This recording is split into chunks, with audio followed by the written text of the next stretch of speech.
Arrest him. What? No, I didn't do anything. He did it. Arrest him now. Sir, come with me. She stood on my lawn dialing 911 like she owned the earth beneath my feet. 5 minutes later, the cops showed her the exit, and the whole neighborhood learned who really had the right to stand there.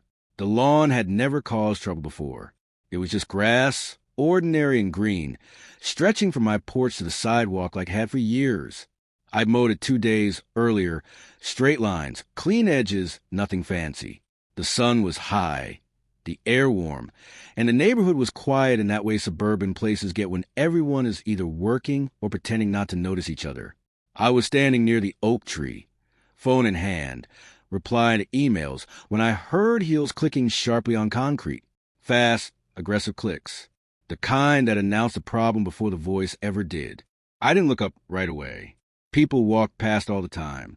Joggers, dog walkers, bored retirees. But these footsteps stopped at the edge of my lawn, close enough that I could feel the pause. Then came the sigh, loud, performative. I raised my eyes and saw her standing there with her arms crossed like she'd been waiting for an audience. HOA Karen. Everyone had one, but ours was special. Late 40s, perfectly pressed blouse, oversized sunglasses, and that permanent expression that said rules mattered more than people. "You can't do that," she said, without greeting, without context, without even checking if I knew who she was. "Can't do what?" I asked calmly, still standing on my own grass. She gestured broadly at the lawn like it had personally offended her. Occupying common HOA property, without authorization. I actually laughed, a short sound that escaped before I could stop it. "This isn't common property. This is my front yard." Her lips tightened. According to HOA guidelines, lawns visible from the street fall under community standards enforcement. "That doesn't make it yours," I replied. She ignored that. "I've already issued warning for less. You people always think rules don't apply to you." That word, "you people," hung there longer than it needed to. A couple of curtains twitched in nearby houses. Neighbors had started watching. Karen noticed and straightened her posture, clearly enjoying the attention. "I'm not breaking any rule," I said. "If you think I am, send a notice."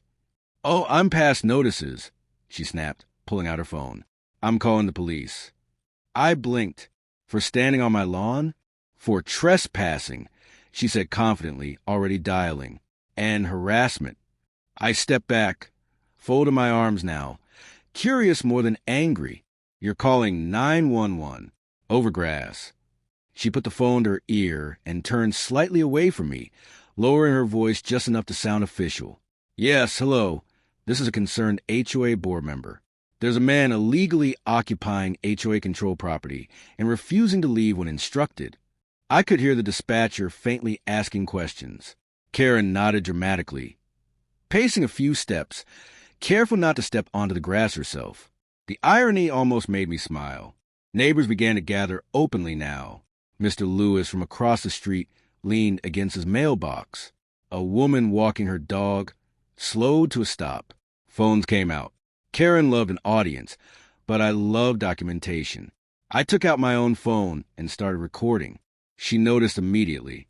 "You're not allowed to record me," she snapped, covering the phone's microphone. "Yes, I am," I replied. "I'm on my property." Her face flushed. That's exactly the problem. The call ended, and she turned to me with a triumphant smile. "Police are on their way. I suggest you leave before this gets worse for you." "I'm good," I said. We waited. The sun beat down. The silence stretched. Karen rocked slightly on her heels, clearly rehearsing the story she'd tell. Every few seconds she glanced at me, daring me to move. I didn't. When a patrol car finally pulled up, lights flashing briefly before turning off, Karen practically lunged forward. "Officer, thank God you're here." 2 officers stepped out, calm, unreadable. "What seems to be the issue?" one asked. She launched into it. "This man is trespassing on HOA property, harassing a board member, and refusing lawful orders to leave." The officer looked at me. "Sir, I'm standing on my own lawn," I said evenly. "She doesn't like it." Karen scoffed. "That's not his lawn. It's under HOA jurisdiction." The second officer glanced around and asked, "Do you own this home?" Yes, I said. Here's the deed. I pulled it up on my phone. Ready? Karen's smile faltered. That's not relevant. It is, the officer replied, taking a closer look. This clearly shows private ownership up to the sidewalk. She sputtered. But HOA rules. HOA rules aren't law, the officer said calmly. They don't override property rights. Karen's voice rose. He's being confrontational. I feel unsafe. I hadn't moved an inch. The first officer turned to her. Ma'am, did you enter the property? She hesitated. No, but... Did you instruct him to leave his own lawn? Yes, because... And then you called 911? Yes, she said, suddenly defensive. The officer nodded slowly. Ma'am, this is a misuse of emergency services. Her mouth opened, then closed. The watching neighbors leaned in. I'm going to need you to step away from his property, the officer continued, and stop harassing him. You're telling me to leave? She asked, incredulous. Yes, the officer said. Now. Karen looked around, realizing the moment had turned against her. Phones were up, eyes were judging. She backed away, muttering under her breath, heels clicking faster than before. As she retreated, the officer turned to me. Sorry about that. If she bothers you again, call the non-emergency line. I nodded. Will do. The patrol car drove off.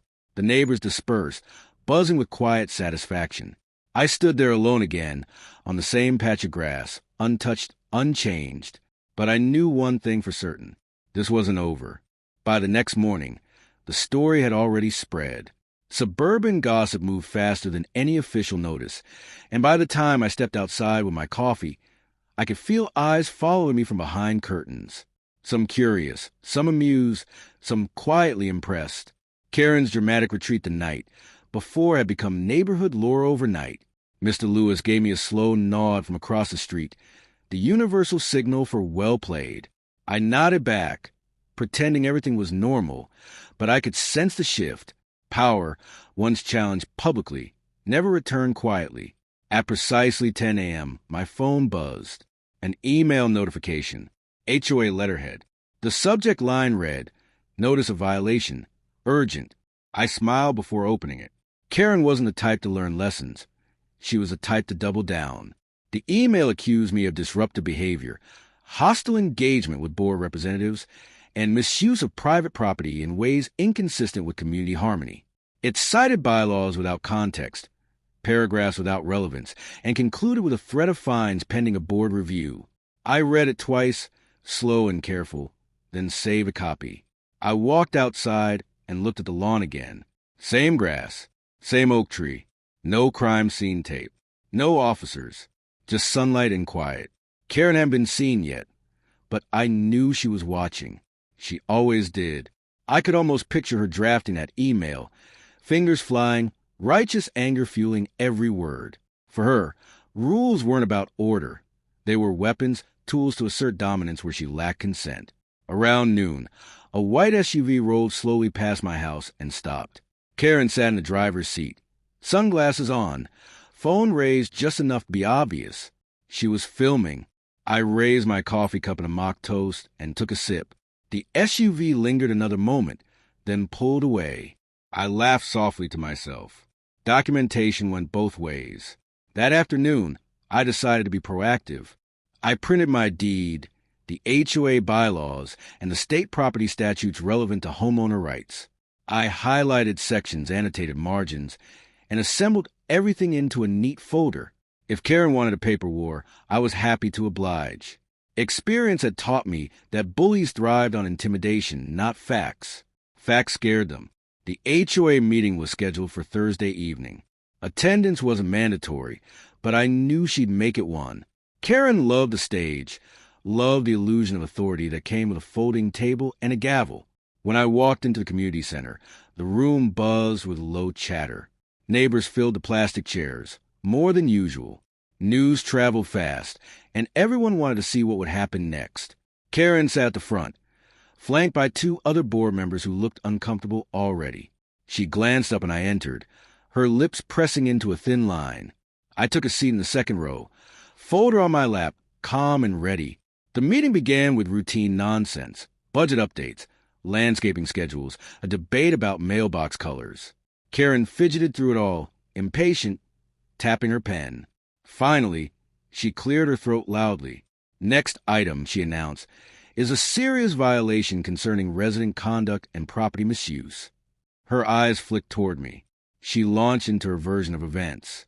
According to Karen, I had been aggressive, uncooperative, and deliberately provocative. She described herself as a peacekeeper, forced into calling the police for her own safety. A few people shifted in their seats. Some frowned. Others exchanged looks. When she finished, she folded her hands like a prosecutor awaiting a verdict. I stood up slowly. May I respond? Karen hesitated, then nodded stiffly. Briefly, I opened my folder. I own my property up to the sidewalk, I said, holding up the deed. That's not disputed. HOA guidelines don't change property law. 2 police officers confirmed that. One of them instructed Karen to leave my lawn. Murmurs rippled through the room. Karen's face reddened. That's not what happened, she snapped. I turned a page. I also have video of the interaction. That did it. The room went silent. Karen's pen clattered onto the table. You secretly recorded me? I recorded a public interaction on my private property. I replied, which is legal. One of the other board members cleared his throat. Karen, did the police really ask you to leave? She hesitated, just a fraction too long. They suggested it. The murmurs grew louder. Someone laughed quietly. I continued. Calling 911 over a personal dispute is misuse of emergency services. The officers said as much. I didn't file a complaint, but I could have. Karen shot to her feet. This is harassment, she yelled.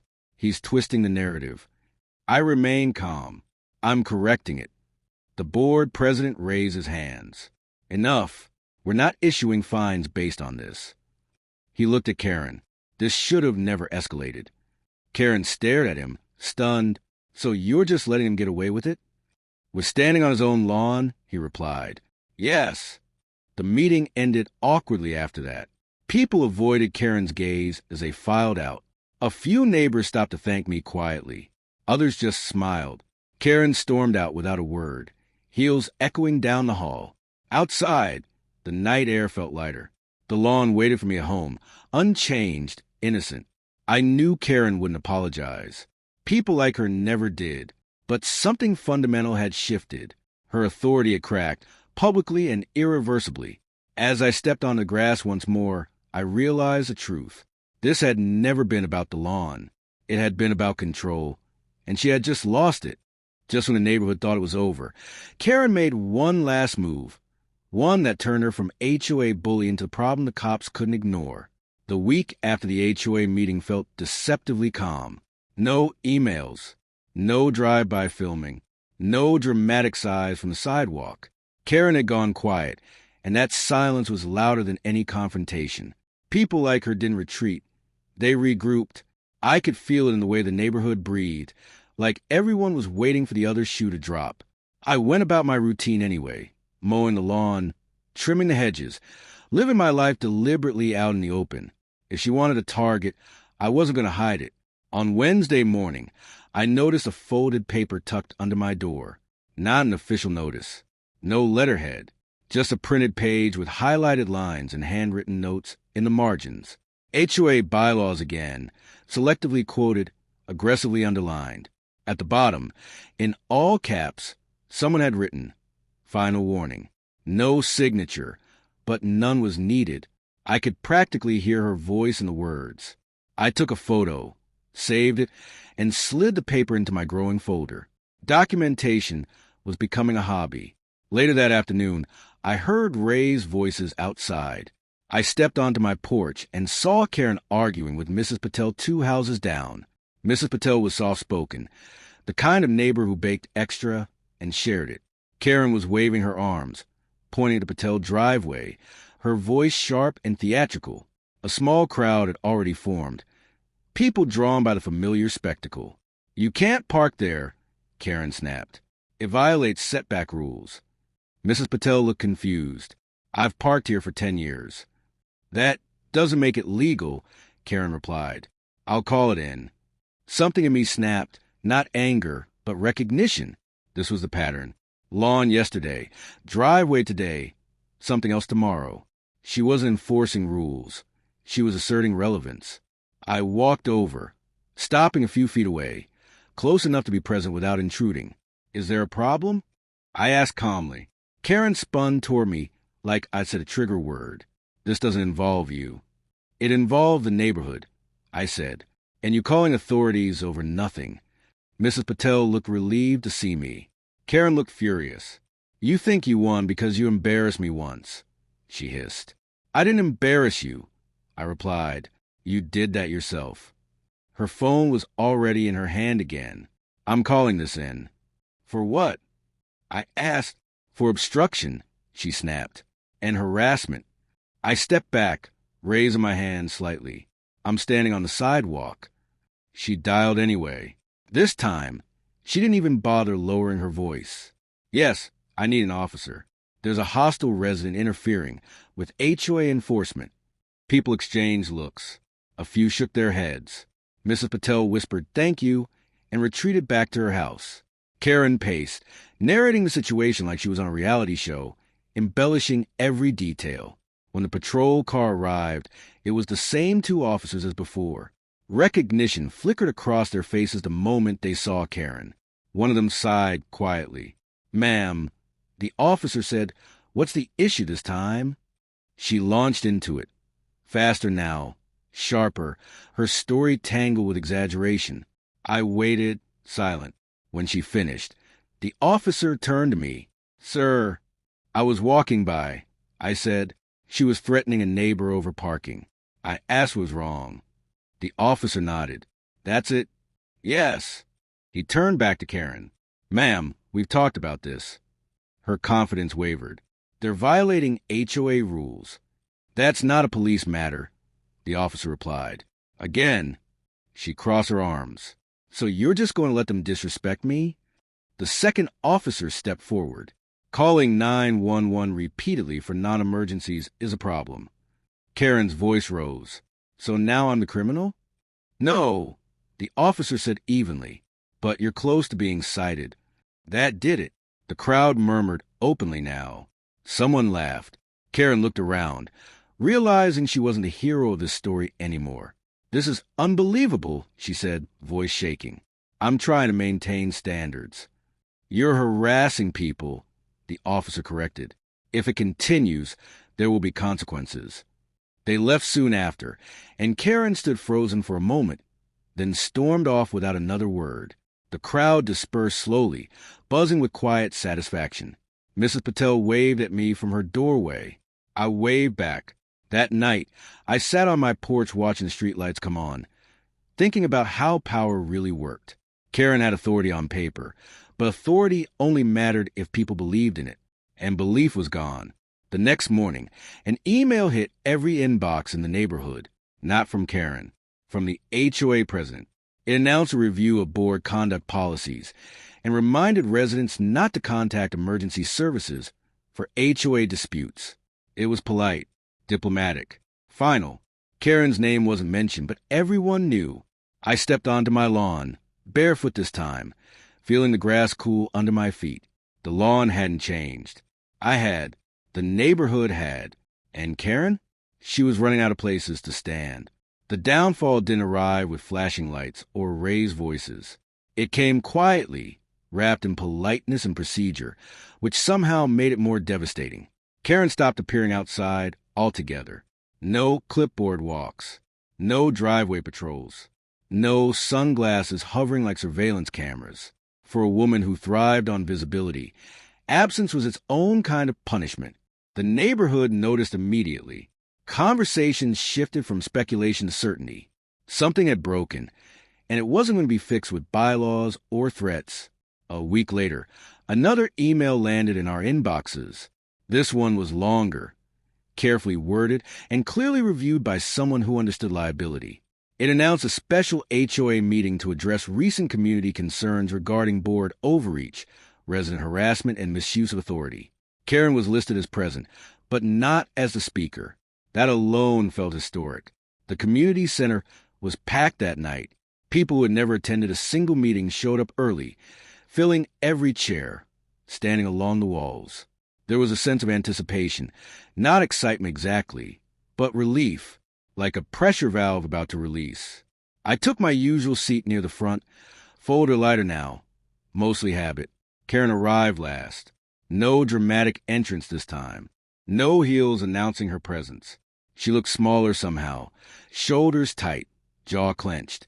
She sat at the end of the table, instead of the center. The board president didn't look at her when he started the meeting. He spoke calmly, outlining the purpose, restoring trust, ensuring boundaries, preventing future incidents. Then he opened the floor. One by one, neighbors stood up. Mrs. Patel spoke first, voice shaking but firm, describing how threatened she'd felt. Mr. Lewis followed, talking about being fined incorrectly.